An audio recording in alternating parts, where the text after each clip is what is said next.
I think coming out of The Voice last year, we've all found our own voice. I think we've all got a little bit braver in barbecues and talkback radio, wherever it might be, to speak our mind. Your boss, I have to say, James Ashby, has always spoken her mind. I mean, she really gave it to Chris Kenny last night on this point. Let's have a listen. Are you convinced that these welcomes to country before big games are a good idea? Yeah, look, I think they are. I think they really set a good tone. And Uncle Colin, who'll be doing it on Saturday afternoon at the grand final, I think it's something, though, that we'll continue to do. We've been doing it for a while. But why? I mean, what's the justification? Well, I think it's because we want to be a competition and that's inclusive and makes people welcome. And I think it actually sets the tone for the game. I think it's divisive. I'm offended by it. I'm sick of hearing about it. I think it's tokenistic, and it was actually not a common thing at the time. A lot of the tribes fought with each other. They didn't welcome each other to the country. Before we played your boss there, James, I played a grab from this morning from 3AW Radio. This is the head of the AFL now, the new head, Andrew Dillon, really pushed on that display we saw in in Brisbane a couple of weeks ago that's got everyone so fired up. I think that's got under your boss's skin, it's got under my skin, it got under Tony Abbott's skin last night.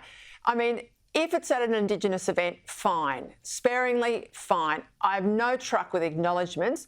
I'll accept the occasional welcome to country, but not at the footy, not when we land a plane, not when I get in a lift, not when I open a website, which is happening now more and more.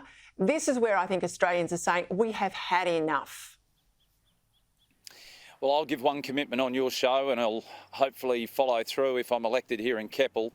Peter, I will never give a welcome to country. I don't care what the event is. I will never give one. And people are sick to death of it. As for the AFL before, what bothers me about these welcome to countries, if they're so important to these Indigenous people to welcome you to their so-called land, why are you asking to be paid? Why do you want money for this? It's never going to end. We've given 6.7 million hectares here in Queensland to Indigenous people since the 1991 Aboriginal Land Act was passed. Then on top of that, we learned since The Voice, we've got 72 of these native title claims underfoot here in Queensland. We celebrate so many different Indigenous days, weeks, sorry days. We just don't seem to give up on it, and it's never enough.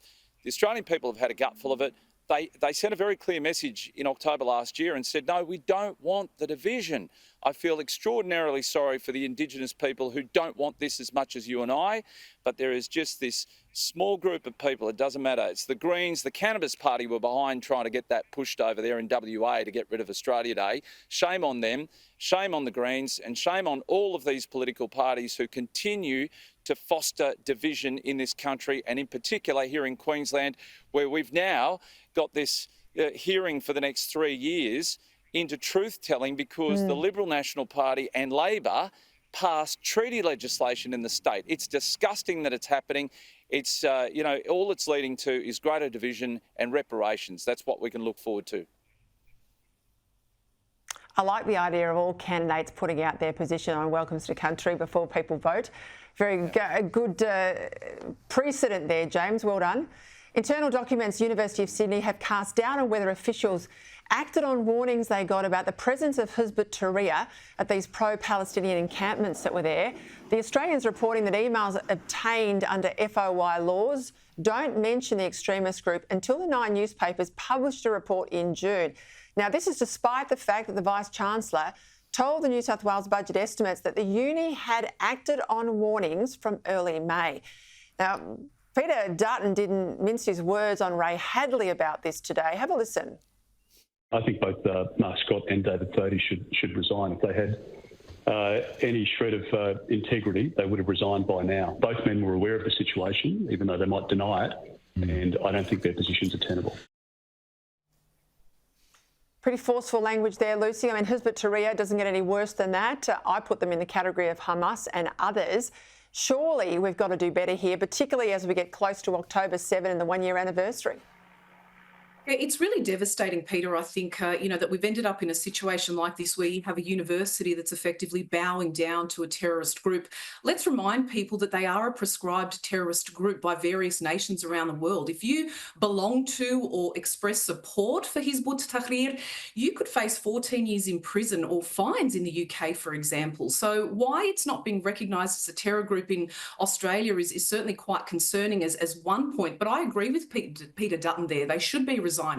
If you don't have an obligation and a duty of care to your students there at the university, because what the spokeswoman for the University of Sydney is effectively saying is, well, and I'm paraphrasing, well, this isn't our problem. It's not up to us to determine which groups are radicalised or extremist. But hang on a minute, you do have an objective and a duty of care to your students. What we've seen since October 7 is an extreme rise in anti-Semitism. You've seen students demonised. You've seen them, feeling and fearing for their lives. Some of these students are in fact considering transferring, and 19% of them aren't even turning up to classes anymore because of the rise in anti-Semitism. I know, I've got to jump in there, Lucy.